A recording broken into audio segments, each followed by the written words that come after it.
like a molten mess of hot lava oozing through your veins. That's your brain telling your body that danger is imminent.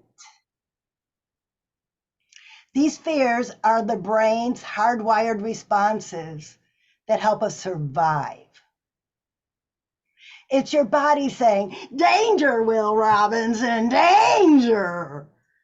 And for any youngsters in the crowd, that's a robot in a 1960s science fiction show called Lost in Space. When we have experiences, the computer in our brains store the memories. Now, let's name a few things that you worry about when you get ready to speak. Go ahead, put some things in the chat. What kind of things make you nervous when it's time to speak? Nobody's afraid of anything? Are you afraid you'll forget your speech? Or that forgetting the story, judgment, that people won't like you, or people won't laugh at my jokes? How do we overcome our brains telling our bodies, danger, Will Robinson, danger? What if I told you that when we imagine about what might happen next, like forgetting or making a mistake or going over time or the dreaded not getting the laughs, the computer in our brains store that information. The body feels fear the same, whether from real experiences or an experience our brain fabricates. Now, go ahead and put it in the comments. What do you do when there's something you're not good at and you don't like it? Avoid it? Does anyone else hide? The procrastination. Ooh, yes, Linda, you've seen this speech before. You know what I'm going to say next. Because I don't like to procrastinate. I practice, and I'm going to tell you why. Do you want to hear a secret? One of the world's greatest public speakers confessed to having stage fright. Let me tell you what he said. Personally, I am always very nervous when I begin to speak. Every time I make a speech, I feel I am submitting to judgment, not only about my ability, but my character and honor. I am afraid of seeming either to promise more than I can perform, which suggests complete irresponsibility, or to perform less than I can, which suggests bad faith and indifference. Anybody, can you guess who this is? Could it be Winston Churchill? It's Cicero, one of the greatest orators of all time, confessed to having stage fright. How did Cicero get over his fear of public speaking? More than 2,000 years ago, Cicero recognized the importance of practice to prevent poopy performance. This fear of failure compelled him to refine and practice his speeches over and over and over and over until the actual possibility of failure was minimized. Now, how do you practice? Do you stand in front of the mirror and give your speech? No. Ooh, that was too scary. I tried it. Do you talk to your dog? My dog Tater has heard all of my speeches over and over again, And I really think she tells my husband, she's doing it again, Daddy.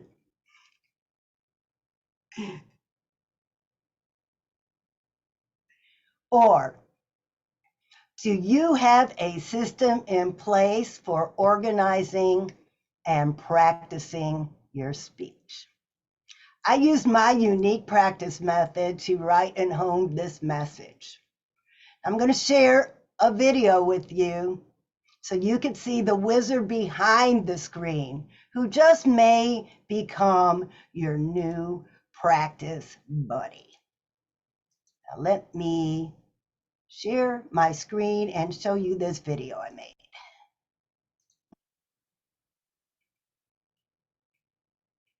Remember those old, boring PowerPoint presentations that you were forced to listen to? Some people called it death by PowerPoint. Well, I'd like to show you a new way to think about PowerPoint and how it can become your new public speaking practice buddy. Watch this. The first thing I do is pull up a new PowerPoint file and then add more slides. To change the format of the slide, right-click, Layout, and this is the format that I like. And then add more new slides. The next step, copy and paste your speech into the slides.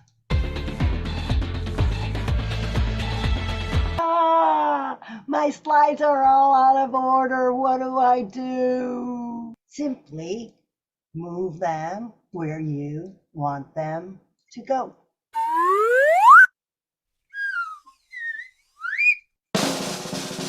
You could go to this format and make sure everything's in the right order, or you can move them around. I want to show you the part that I developed when I was choreographing a dance, and then I applied it to my speaking. When I was choreographing the dance, I used this PowerPoint method to sort and align the different steps and different segments I was doing. And I also used it, well, think of a stage director who has all these little stage notes in the script. Watch this. I'm going to walk toward the camera and I'm going to color code it. That tells me there's something I physically need to do. The library replies, and now I'm going to give myself a reminder to say it sternly. And I am going to turn my head because I'm the librarian. Sir, this is a library. The old man shrugs, telling I'm physically shrugging, and remember to whisper.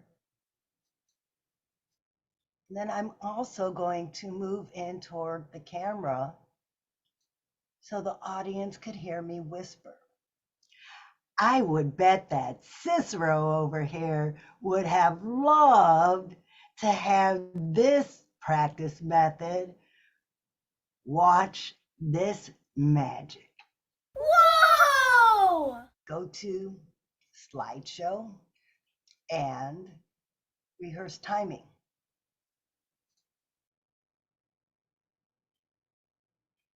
The librarian smiles at the old man and says, "How may I help you, sir?"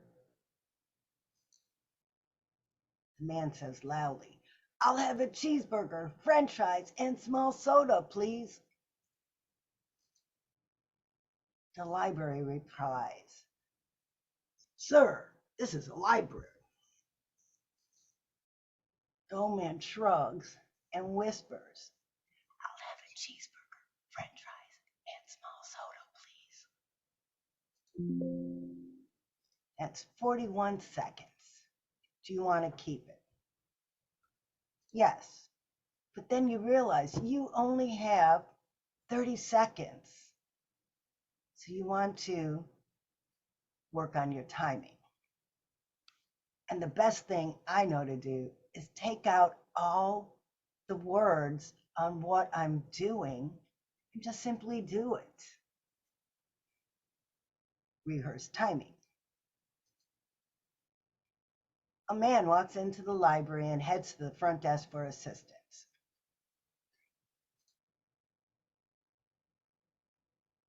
How may I help you, sir? I'll have a cheeseburger, french fries, and small soda, please. Sir, this is a library. I'll have a cheeseburger, french fries, and small soda, please. 29 seconds. Now, watch this.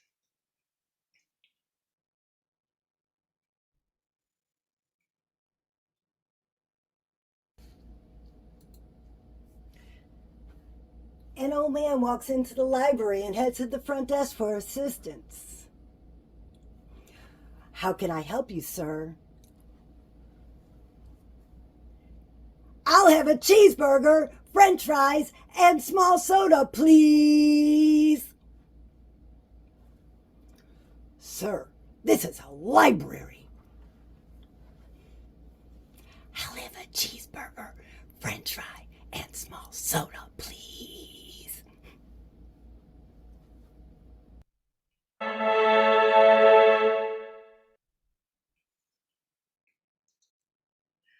Are there any questions? I have a little worksheet I'll put in the chat with some screenshots that I made.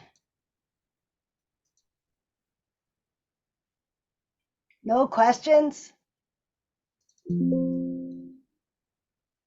Oops, the file's in use. Well, since we're running a little overtime, I am going to pass it back to Terry so we could get on with the rest of the show. Thank you, everybody. Thank you, Madam Producer. That was quite informative.